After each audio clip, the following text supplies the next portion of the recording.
Hey, good evening. Welcome to the Stokastic.com NFL Showdown live before lock. A true spectacle on display tonight. The New York Jets, the New England Patriots. We've got ourselves a good one, friends. Who knows?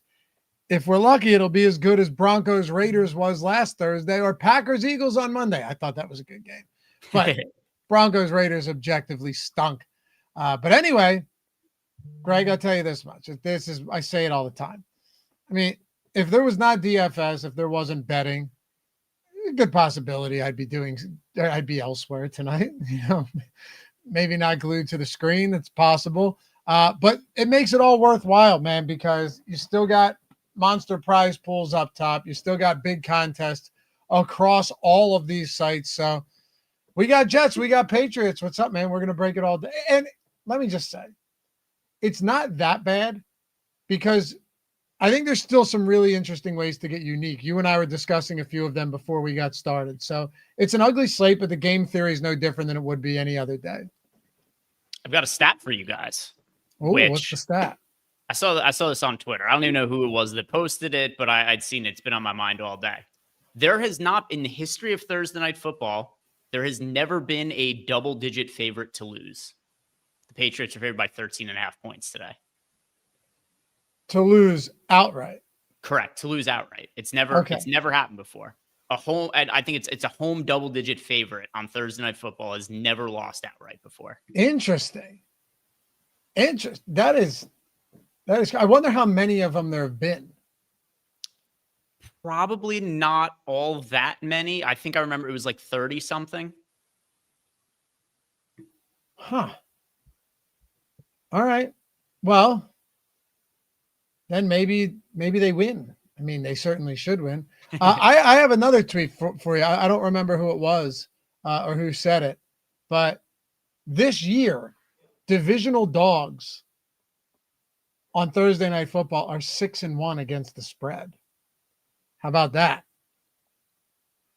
I mean, however you slice it, the spread is very wide for the game. Yeah. Like there's a reason that there's never been a home double-digit favorite that's lost on Thursday Night Football, and it's because that is a pretty wide spread. You got to be a good team playing a very shitty team in the Jets. I guess the one thing that is a little bit of a caveat is Drake May is the current favorite to win MVP.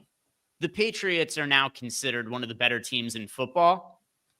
I don't know that I totally buy it. I don't know about you. Like, I think it certainly could be the case. I'm not totally sold that Drake May is in the same categories like Patrick Mahomes and Josh Allen. It could be. I'm just not 100% sold on it. Yeah, neither am I. Neither is Specs. By the way, I showed him this, and he goes, dude, why does this morning, Specs, like, why does your bio say deeply closeted? It's Norm. I had to show him the profile banner, and then it all makes sense, right? Yeah. But yeah, it was a Norm bit, one of my favorite bits of all time. I don't know. If anybody wants to look for it, it was on Larry King. Larry King was interviewing him. No, the better one was Conan, though. He did it first on Conan. Oh, did he do it first on Conan? I thought he did it on Larry, which was good. The one on Conan, like the suspense that dude, the one on Conan was crazy. Yeah. But he did do it with Larry King, and Larry had no idea how to respond. No, never. He was so he figured out it was a joke after like 2 minutes, but he was what made it really funny with the Larry King one is he just was so confused. He's not a comedian. He didn't realize it was a joke. And Norm just kept going. And he was like, so you're gay then? He's like, no, I'm closeted. Oh, man. Yeah, Norm had him on his podcast, too. And he just kept saying iron.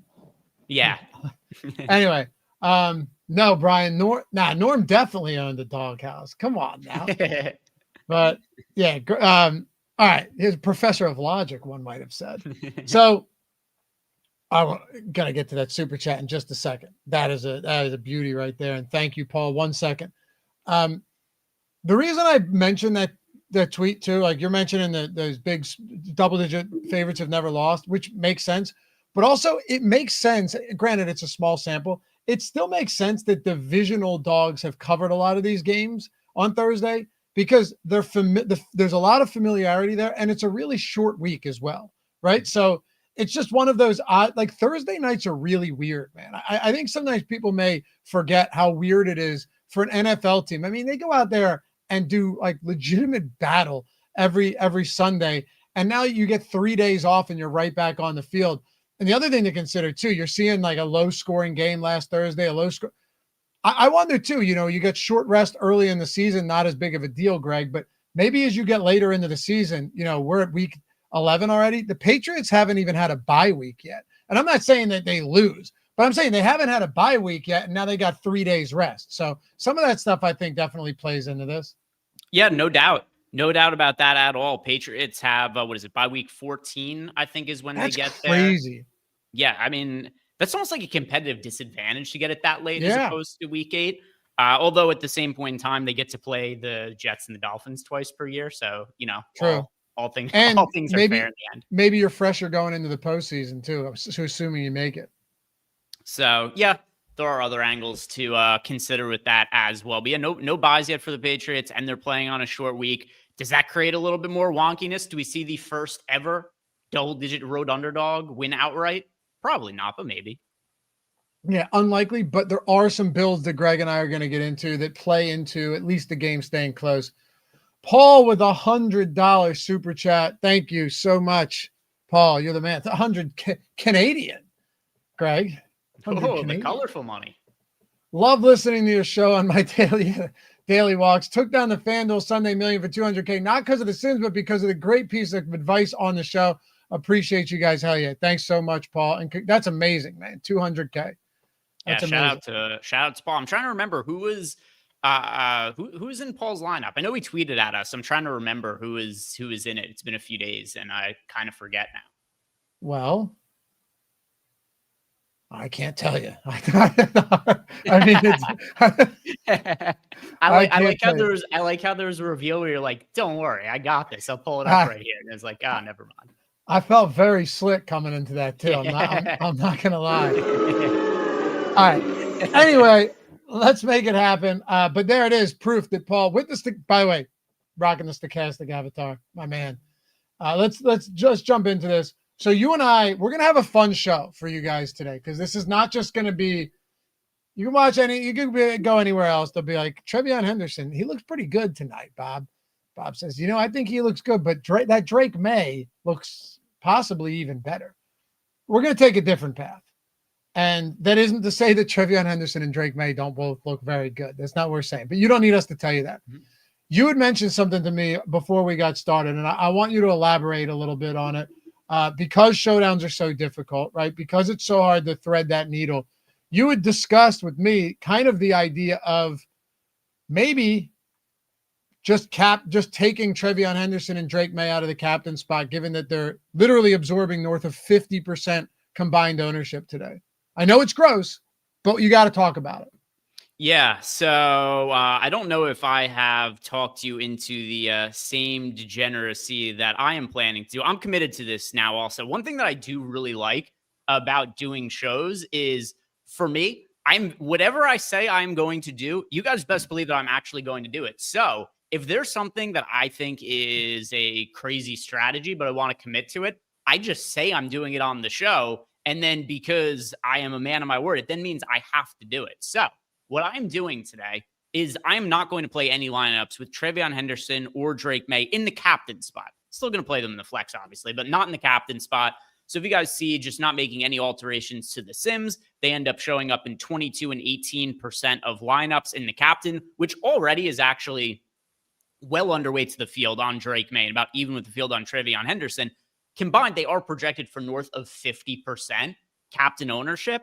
But weird things happen in these games all the time. I mean, just a couple of weeks ago, the narrative is that the Patriots wanted nothing to do with Trevion Henderson, and now he's just stone-cold chalk on a showdown slate. And it is more often than not kind of uphill sledding for quarterbacks to be in the captain spot just because, or in the winning lineup in the captain spot, just because if a quarterback has a big game, a lot of times one of their pass catchers ends up outscoring them at a slightly cheaper price point. So I have for myself built out a set of lineups that has 0% exposure to Henderson or May in the captain spot. That's what I'm going to be rolling out. That's how I'm really going to be differentiating myself. So if you guys want to know how you could do this, if you want to be an insane person like me, Going to the Sims, 0% Henderson, 0% May in the captain spot as a max exposure. Set exposure and adjust favorites. And there you go. Then we've got all those lineups with them in the captain spot taken out. So I will say that I have been using the uniques a pretty good amount for Showdown this year.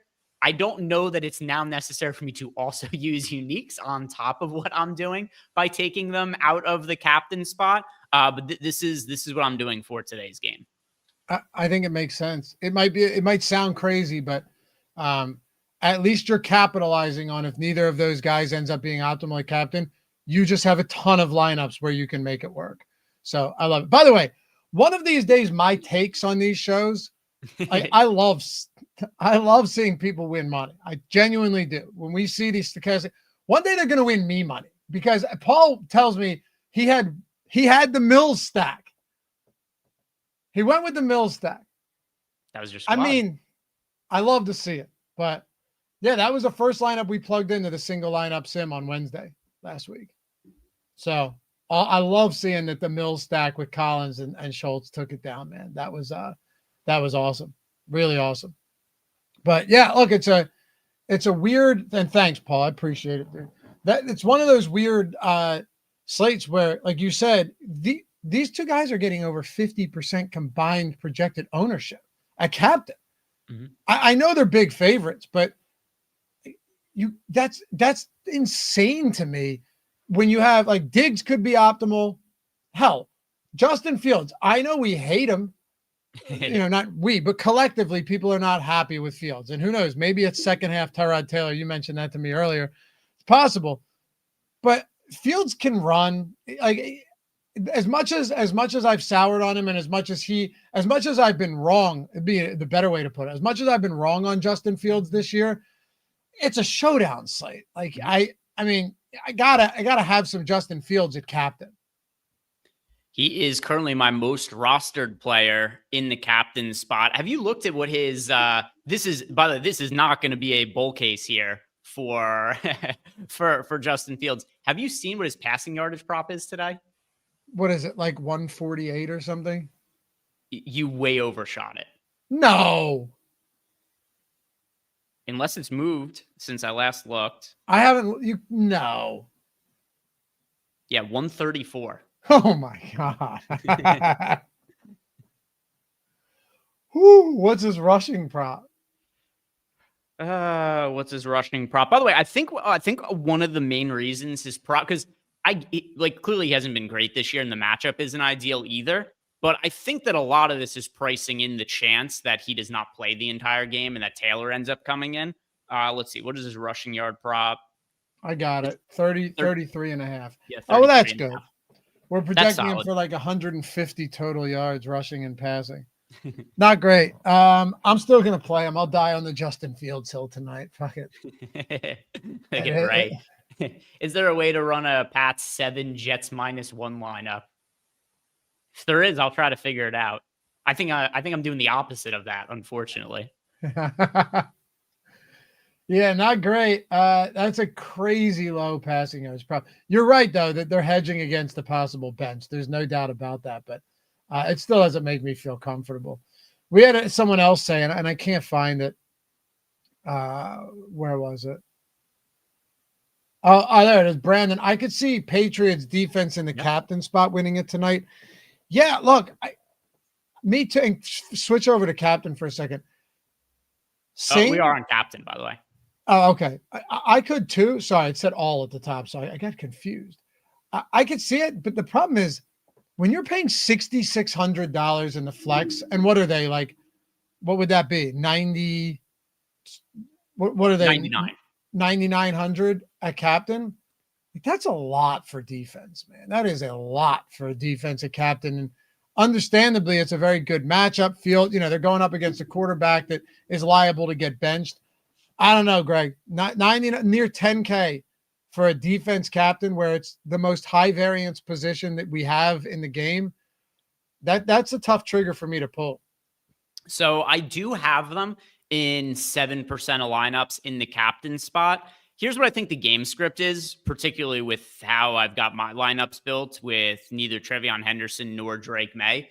If there's a scenario here where the Jets just totally get steamrolled by the Patriots and the Patriots win this game like 28-0, then I think there's a scenario where maybe the Patriots get a defensive touchdown. We don't see them airing the ball out in the later stages of the game. So the defense outscores Drake May. Then maybe you also get a little bit less of Trevion Henderson in the later stages of the game. So I don't have an issue with getting to some exposure to the Patriots in the captains. If I was just playing one single entry lineup, certainly wouldn't be the case. But for large field GPPs, I'm okay with it. If you look at our exposures that we have in the flex, we've got the Patriots showing up not all that much, actually, just 7%.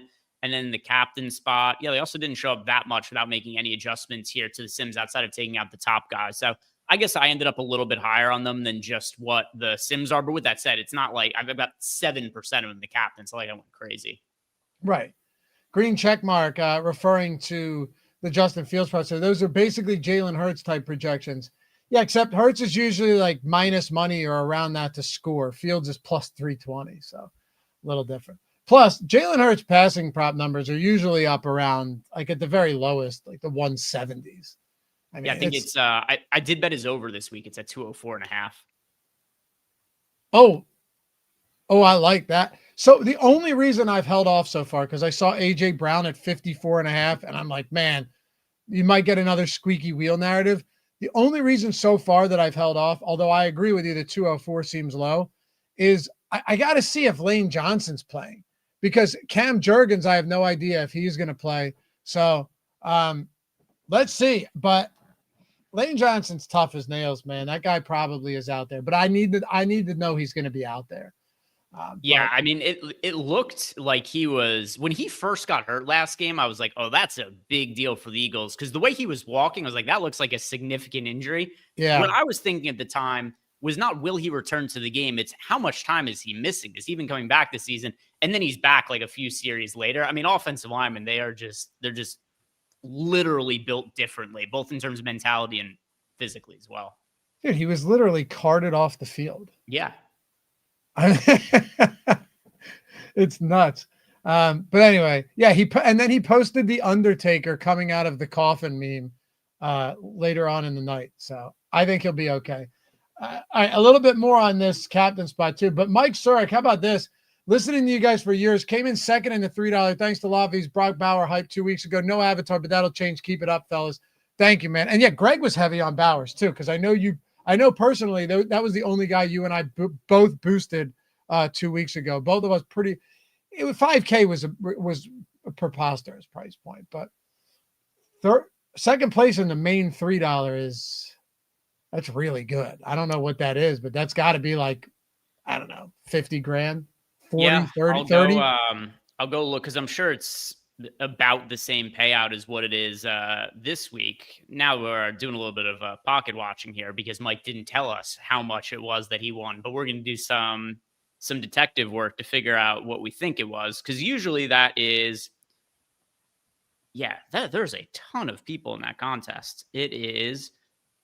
So the $3 for the main, 237,000 entries, $600,000 prize pool, only a 20 max. And let's see the payout structure. Yeah, 25 grand for second this weekend. So that's probably around what Mike ended up making. So Mike, if I am revealing something you didn't want to be revealed, I think I know about how much money you made. Congrats. Drew, when I get a top 3 based on stochastic advice, I'm changing avatars. Brother, that's the opposite to do. Unless you're saying you're changing it back. You should have the avatar now so you get the free month of The Sims if you get a top 3. Can't retroactively change it. But, all right, so let's just say, because we already know that on paper, Drake May and Henderson are the 2 best captain spots on paper, right? That doesn't mean that's the way the game's going to go. You know, Bo Nix last week was, largely just dreadful, right? Brock Bowers had 1 catch, I think, for 30 yards. Vance Joseph did a phenomenal job of limiting him. And I mentioned that. That was my big concern. I still got to a good amount, but I was really worried that you might see more of that. I got overweight on Michael Mayer. He had 3 receptions in like the first quarter and then did nothing after that. Neither did anybody outside of Troy Franklin. But let's just say you're getting away from May and you're getting away from Henderson here. Do you want to revert this back, by the way, to the way it was? I can make it normal for the not deranged people who want to play this slate like a normal person and not how I'm playing it. So yeah, I'll do that. And for anybody that jumped in late, Greg and I were looking at what lineups would look like if you just removed May and Henderson from the captain spot to just try and get ample leverage everywhere else. If you're not playing those guys, I mean, to me, the ones that stand out the most at captain, it's going to be Stephon Diggs. It's still going to be Justin Fields, only because he does have the upside. It's a 1-game slate, right? Like if this was a main slate, I would have probably no Justin Fields. I would almost certainly have like no Breece Hall. I wouldn't have a single pass. Maybe I'd have a little Mason Taylor if it was a bad slate, but largely I'd have pretty much nobody from the Jets, Greg. I would probably have plenty of players from the Patriots team. That's what makes this slate so different. Most people are going to do the exact same thing. So if you're talking about the captain spot, I like Diggs. Yeah, obviously, but I like Fields. And, I know Breece Hall isn't popping up all that much, but Breece Hall still has breakaway speed. We saw it last week, a big long touchdown reception late in that game. He can still do that. The Patriots run defense is extremely good. They're extremely good. But Breece Hall can be featured in the passing game. We know that. The Patriots, I'll tell you something else. Patriots actually have the worst red zone defense in the league this year. Spags was mentioning EPA and all that this morning. I don't have it on hand, but they're allowing 80% of red zone opportunities convert to touchdowns. Now, that doesn't mean they're a bad defense, but it does mean if the Jets happen to get into the red zone, the chances of scoring are better than against most teams. Yeah, potentially a big if there, the Jets getting into the red zone, though would be beneficial to my lineups here for sure. But yeah, you guys could see I reverted this back to the normal settings. All I did is I just put it on 2 uniques, and then we got to 25% Henderson in the captain. It's 19% of Drake May. Justin Fields still shows up here in just under 13% of lineups here. People in the chat are asking, which I think is a very fair question. Is there a risk of Justin Fields getting benched today? There is absolutely risk of Justin Fields getting benched today. And probably, off memory, the most risk I could ever think of a quarterback getting benched midway through a Thursday night football game. That's one of the reasons why his passing yard prop is 134 yards. It is, I would say, 25% chance that Justin Fields doesn't finish this game. I think that's about what I'd handicap the odds of Tyrod Taylor coming in at some point in the second half, or maybe even at halftime, they start the second half with Tyrod Taylor, their quarterback. So one thing also, because I was playing around with this a little bit before we started the show, Loughran, and I was telling you about it, is part of me did want to play Tyrod Taylor, but I did. One thing that I didn't really totally notice as I was going through it, Tyrod Taylor's just priced as a starting quarterback because there was the chance of him starting this week. So that actually does make it really hard to get to him because even if you decide like, all right, I think that Justin Fields is going to get benched, Tyrod Taylor is $9K. He's the same price point as Justin Fields. So you would need Tyrod Taylor in like half a game to be one of the 6 scoring players on the slate. That would be pretty difficult unless Fields is getting benched after like 2 drives or he gets injured really early. If Taylor had the normal 6K price point for a backup quarterback, it would be different. But at 9K, that actually is really, really difficult to get to. Yeah, dude, he's basically the same price as Stephon Diggs today, which is crazy. James asked, so why even roster Fields? Well, because if he doesn't get benched, it means he's probably having a decent game. But the other thing that's more important, on like the honest answer, James, is because his captain ownership is extraordinarily low for a starting quarterback who's mobile, right? They're a big dog. They have a low implied total. For all intents and purposes, the expectation and, possibly the end result is that they just come out there and get their dicks kicked in, right? And the Jets just might be lifeless. They are on a 2-game winning streak, though. But no, for real, they might just be lifeless in this game. If they're not, Fields doesn't get benched. And what's that captain ownership say? The pool ownership? Yeah, so we got Fields around 6% owned in the captain spot. And I mean, here's the other reality too. Like I've already mentioned what I'm doing. I'm just building lineups without Henderson or May in the captain spot. And like I still get a lot of really highly projected lineups. It's not like all of a sudden that makes my sim ROIs negative or anything like that. But it's so hard to be unique on Showdown. And the easiest way to be unique, in my opinion, is just to not play Henderson or May in the captain spot. And when we're looking at something particularly like a Showdown slate in GPPs, the floor is evident. I don't care about the floor. I want to find which players have the highest ceiling. Justin Fields, for all of his flaws, including sucking as a quarterback and as a real life NFL player, he's a really good fantasy asset when he's marginal because of his ability to run the football. Mm-hmm. So you've got Justin Fields at 6% ownership. And let's be realistic here.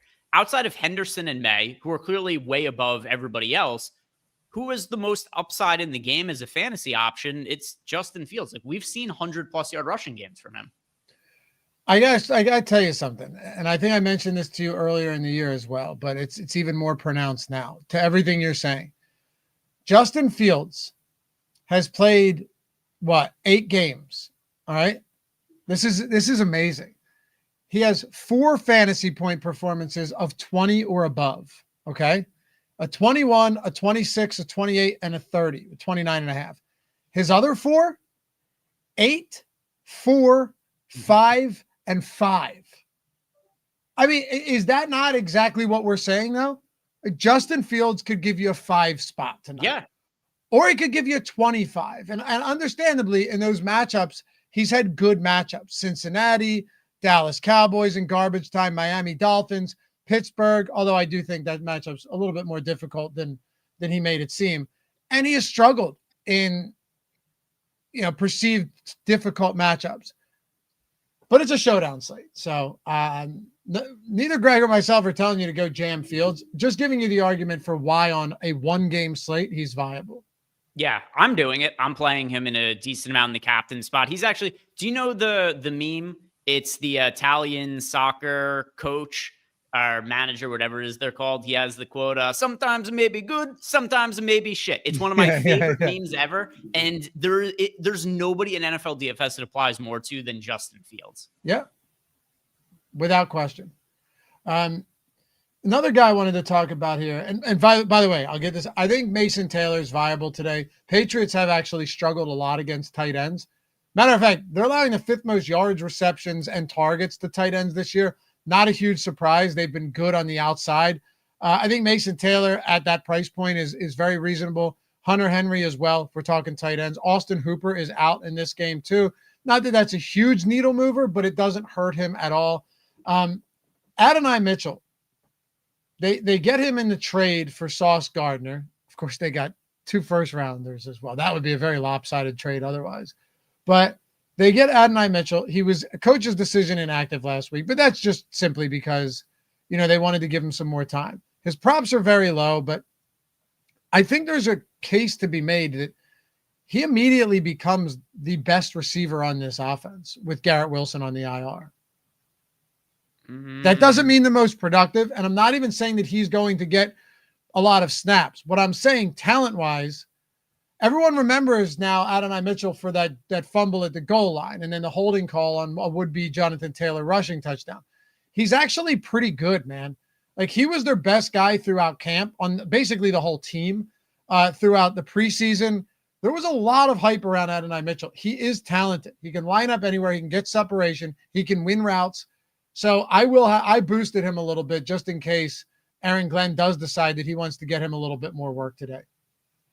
Yeah, I mean, I think he has an upside to him. Just like I have him in 5% of lineups. I hear what you're saying. To me, the one thing I'm kind of skeptical with is just what is his workload going to be like in his first game with the team. His receptions prop is 1.5. His yardage prop is 15.5. It doesn't really take the ceiling outcome into account. But there are other guys that I ended up landing on. And actually, he's not even my favorite cheap pass catcher from the Jets in that price range. But yeah, I mean, there's a massive void to fill with Garrett Wilson out. It is pretty unclear who Fields is going to throw the football to outside of Breece Hall and Mason Taylor. And Jonathan Mitchell's working with the second offense. By the way, I want to let you guys know he might not play a lot. Yeah, look, I'm not assuming that he is going to play a lot. But I think from a talent perspective, they do not have a lot of quality guys. Tyler Johnson, Isaiah, like they're not. There's not a lot, man. There's not a lot here at all. So I'll have a little bit. I got to like 10% in the flex. I think that's actually pretty reasonable. We also had a comment from Blood Rain, Greg. I'm out. I can't take anyone's advice when they want to use Justin Fields. You're going to have a lot of success doing this stuff, Blood Rain. I can tell you that. I already told you.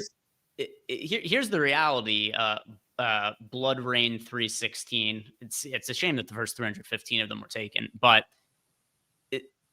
this is a 1-game slate. He's one of the quarterbacks in the game.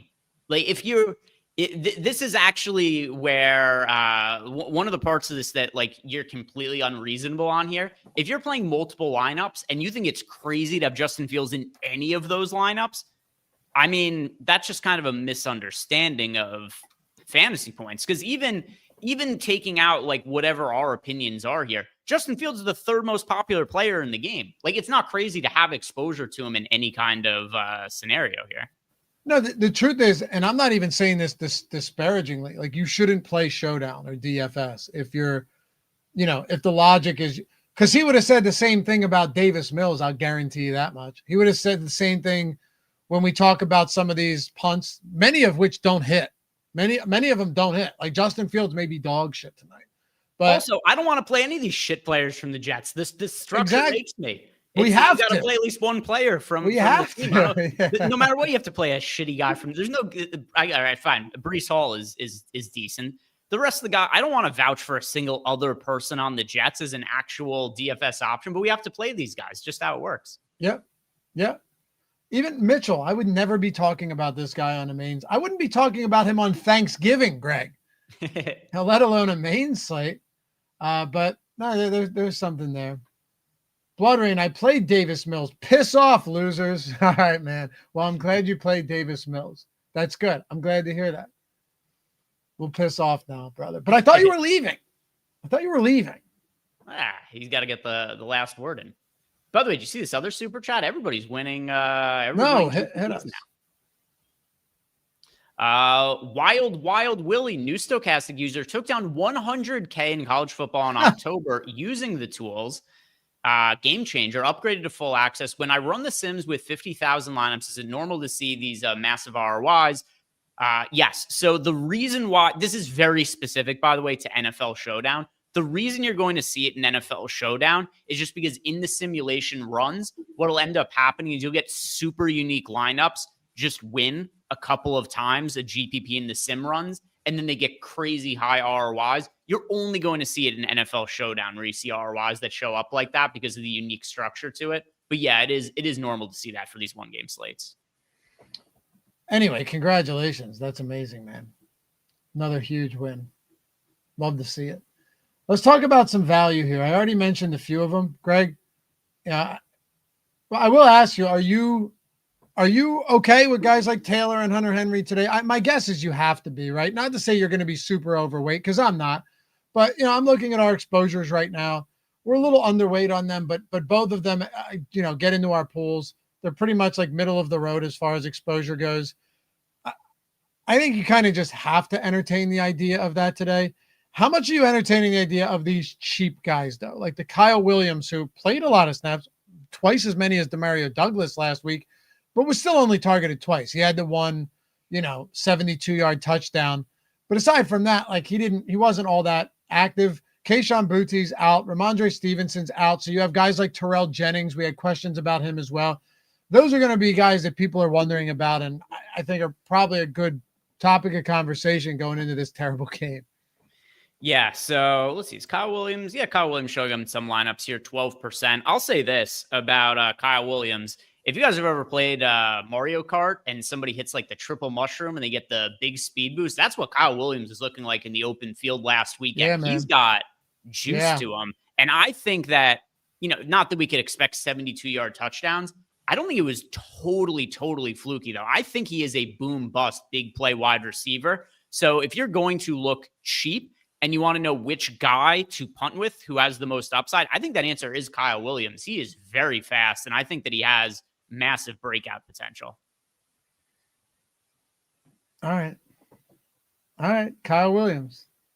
I mean, look, there's no more Sauce Gardner. If this game plays out, if this game plays to the spread, then yeah, Kyle Williams, even Demario Douglas, he hasn't gotten a lot of work, but there's always the upside for it.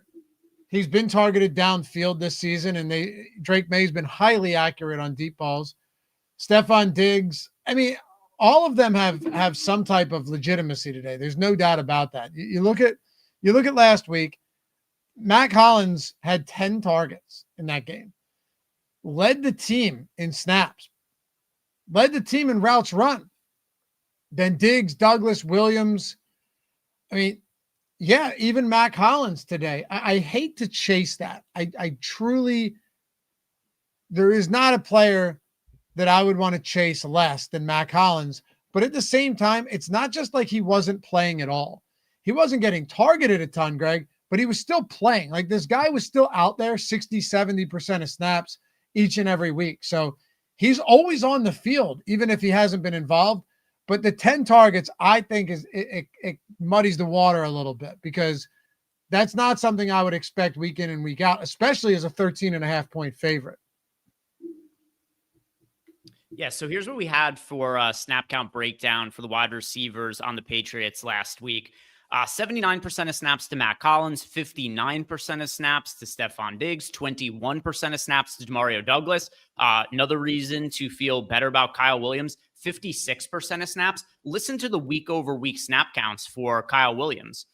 Week 7, 18%. Week 8, 22%. Week 9, 46%. Week 10, 56%. So you're seeing an upward trajectory in Kyle Williams' playing time. So that's one of the other reasons that I'm interested in him as a punt. It's nothing crazy. You know, the field's playing him at 20%. Not that's massive chalk or anything like that, but he is somebody that the field is getting to as a punt option. And I get it from seeing how he looked last week and then combined with some of his snap count numbers and it appearing like he's playing more week over week. I'm asking you about Mac Hollins, though, because he's coming off a 10-target game, and he has not been targeted close to that at all this year. Yeah, so even that, though, because I kind of got lost there because I was breaking down the snap counts for all the players last week with Butte out, but Mac Hollins did lead the team 79% of snaps. I think the thing that surprises me the most looking at the snaps, and also this is going to get back to why I think that Mac Hollins is reasonable. Mac Hollins played 79% of snaps compared to 59% for Diggs. Diggs actually played one of his, he actually saw decreased snaps from the previous week when he played 60% of snaps. So Mac Hollins played way more snaps than anybody else of the Patriots pass catchers. He's not all that expensive either at $5,800. So I think he's a pretty reasonable click. Goody, thank you for the super chat, bro. Thank you for all of them, you guys. Given the 6-1 record on Thursday showdowns, nobody believing Pats are as good as their record. And again, I pointed that out earlier. 6-1 against the spread for dogs, divisional dogs on Thursday night. It's still a small sample. I think there's logic to it, but it is still a small sample, right? And the Jets, they're hot. They're no good, but still, it's a data point. What's to say the Jets start 21-0 in the first half? I mean, highly unlikely, but what is the 5-1? What's that? Just odds. It's like, what are the chances that I walk outside and get struck by lightning at the same time the garbage truck hits me? Yeah, anything could happen. It's just not likely. Yeah, I mean, hopefully it just puts you out of your misery. It reminds me of, you've seen How High with Redman and Method Man? I have not. Oh, dude. As a kid, like as a teenager, I was one of the all times. All right, you'll have to. Anybody in chat knows the exact scene I'm referring to. I won't go through it all, but everyone knows exactly what I'm talking about. When you said struck by lightning and hit by a bus at the same, or the garbage truck at the same time. Yeah, look, it's unlikely. What does a 5-1 or 4-2 Jets lineup look like? Okay, so I'm more inclined to go 4-2 over a 5-1 today. But to me, I mean, pretty easy. Justin Fields at captain, or even a Breece Hall captain. I think you could captain Mason Taylor. It's going to be unique. You know, if you had like a Mason Taylor, Breece Hall, Justin Fields, maybe Williams or Mitchell or Johnson or something like that. And then what you probably do is you just have like Trevion Henderson on the other side, or Drake May. If you go 4-2, you could go May Diggs, something like that. You could go Henderson Diggs. That's the very unique thing about going with a 4-2 Jets, where you captain a Jet like a Mason Taylor. You're going to be able to pretty much do whatever else you want with the lineup. You don't want to get too chalky with that, but that build itself is not going to be super chalky. Yeah. I mean, especially you look at, I mean, in reality, anything that doesn't have Trevion Henderson or Drake May in the captain spot is going to be, you know, pretty unique. Where is Mason Taylor here? Here he is. Yeah. 4% ownership in the captain spot. I think that's also something that's kind of worth talking about as something of interest here, because I mentioned that I like Justin Fields as a contrarian captain. If you're going cheap at captain, though, is Mason Taylor your favorite cheap captain if you're trying to save salary? Him or Hunter Henry? Yep. Him or Hunter Henry, I think. Yep, that would be it. Yeah, Henry for me, looking at my exposures. You see all these people saying how good of a movie How High is? You got to watch it now. I know. I've never even heard. I've never, somehow this has not come across in my, I've never even heard of it before. And I'm clearly in the minority. People can't believe it. Here, everyone's with me now in chat, right? Like everyone's with me, but here's a way to turn everybody against me. How High is better than Half Baked? Okay. How High is better than Half Baked? Okay. If you had to have seen Half Baked. Yes, Half Baked I've seen. So I'm sure I'll turn some people against me there. But How High, one of the most quotable movies ever. But it's better than Half Baked. Just saying. It is close, Hustle. I agree. But to me, it's better. Anyway. Who did you say your favorite? Yes, of course it was dumb as hell, Dan. It's supposed to be dumb. He's not.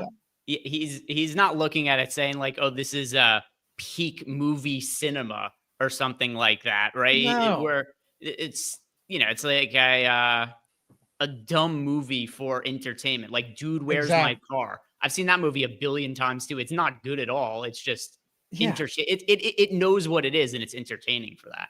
Right. What do you think as a teenager I was doing before watching that movie? You know, you got to see it, man. Drinking beer? You get back to me. Anyway, so if you had to go all the way to the bottom, now the better question is, are there really any guys that you want to captain that are down in that, like in the cellar, right? If you're dumpster diving, is there anybody worth it? No, not of like the absolute punt options. The ones for me, like the guys like the Hunter Henry, Mason Taylor, Matt Collins, I think is also viable in the captain spot. Those guys who are like 6 to 8K range, but not anything that's like super, super cheap as a punt. Like I'm not getting to any of the Dearness Johnson or like John Mechie or something like that as a captain.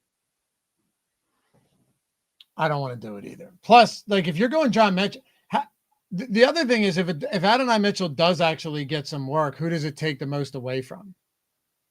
You know, you have to consider that. Yeah, I'm not. These guys are all so terrible. I'm not even sure. Like, cause I'm not. Let me look at the snap counts for the Jets. Let's see, who would it be?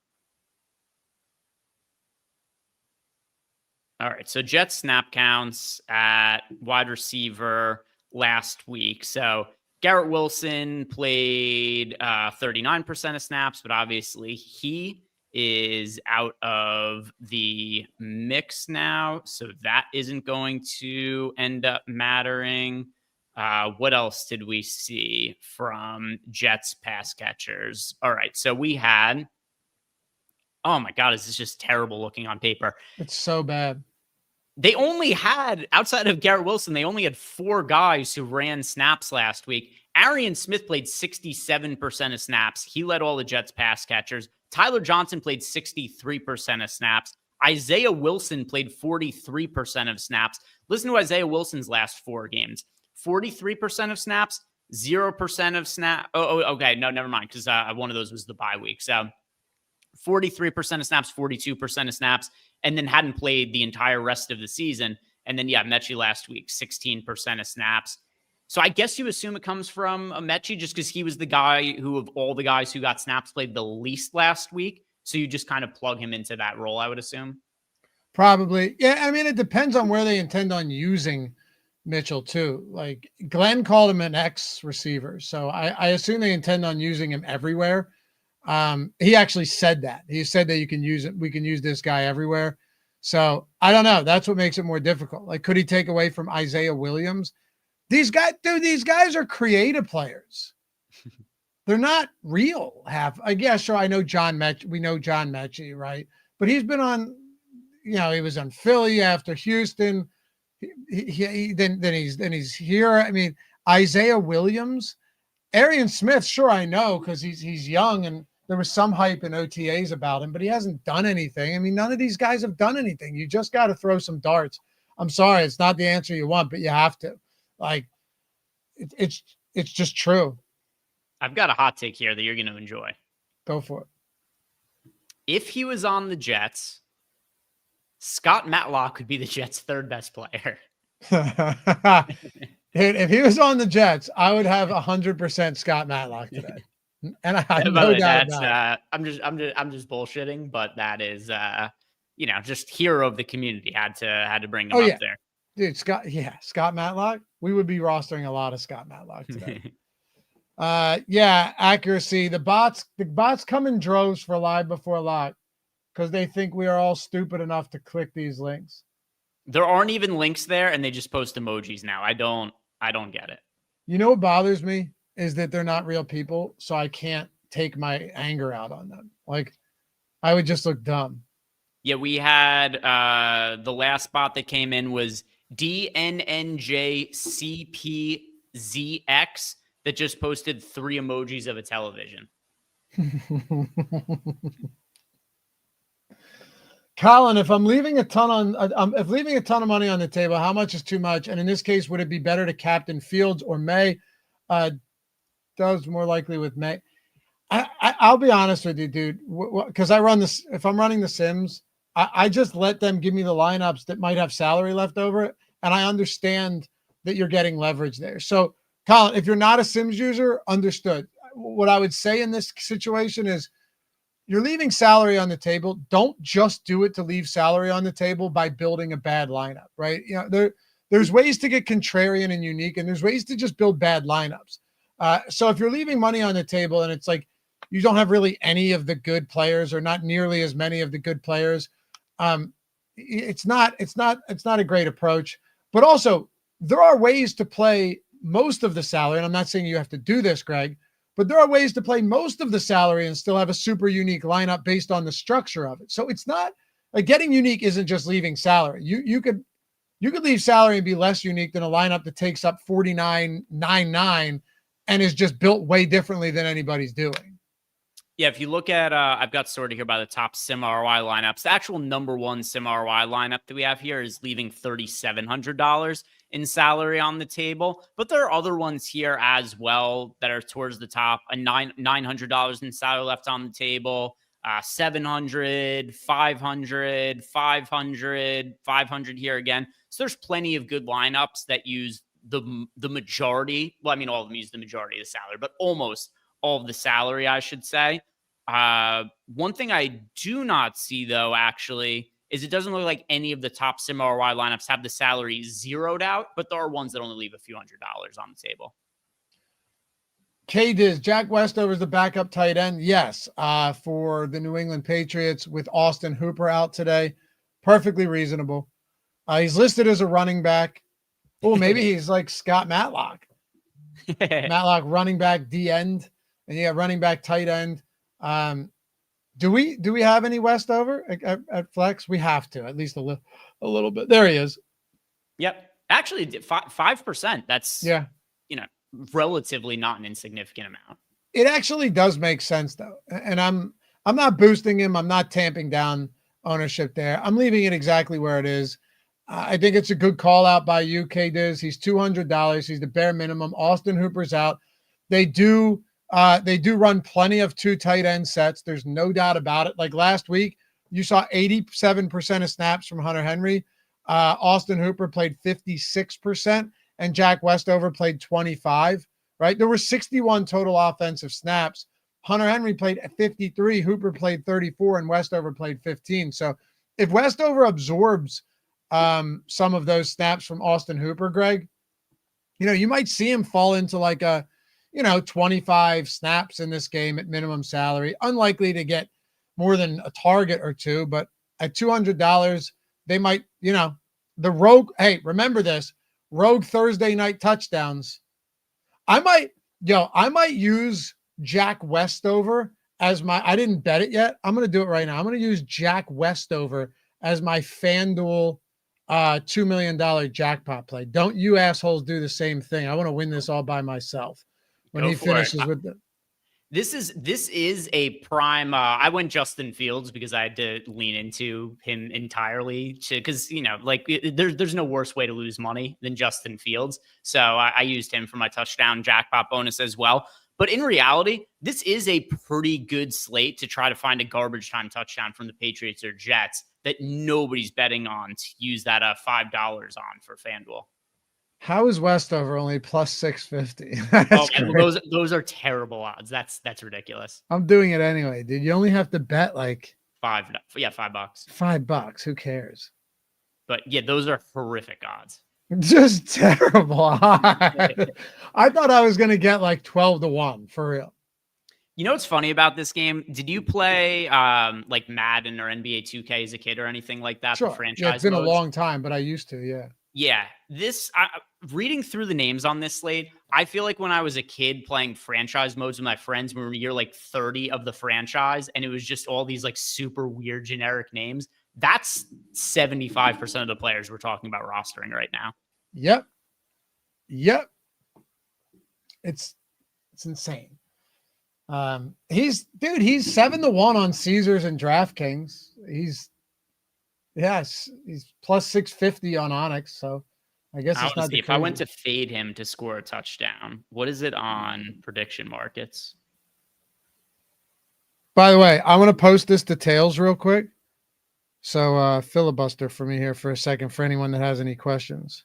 All right. So because I just pulled this up on Kalshi because I was curious. They don't even have him listed as one of the players you could pick as an option to score a touchdown. So cannot go to him there. I am curious, what are the odds for no touchdowns to be scored?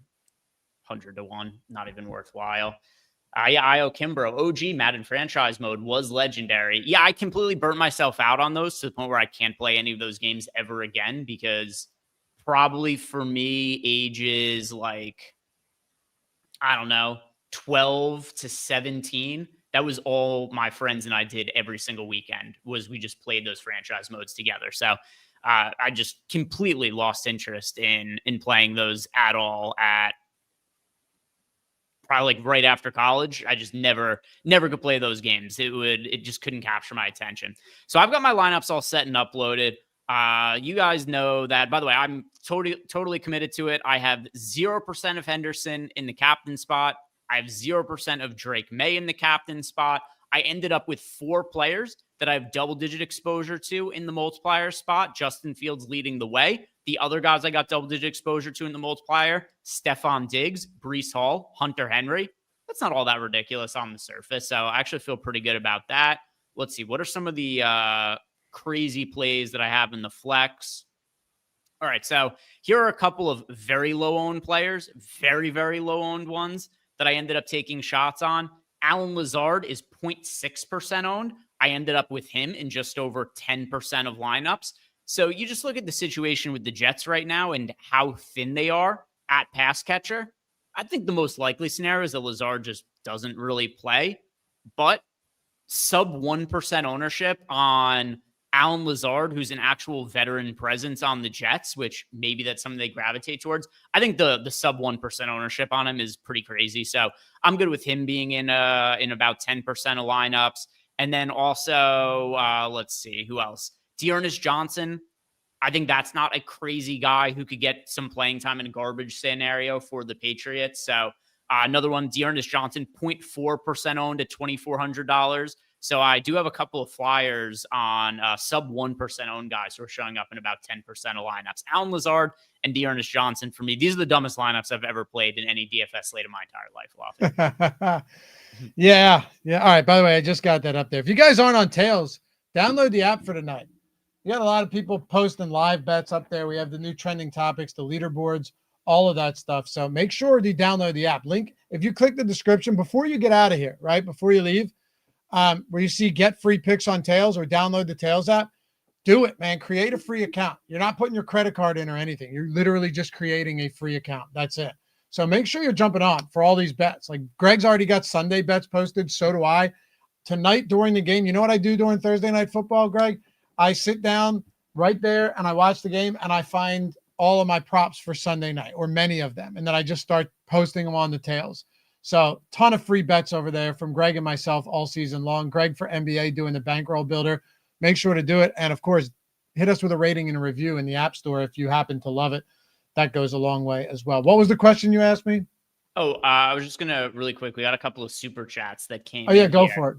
Run through. Coley Poston, Jennings and Travion basically split carries 2 weeks ago. Then Jennings hurt last week and Travion explodes. Where will they be close to us? I do not think it's going to be a split, but I think Jennings is reasonable as a contrarian option. But no, I don't think it's going to be a split.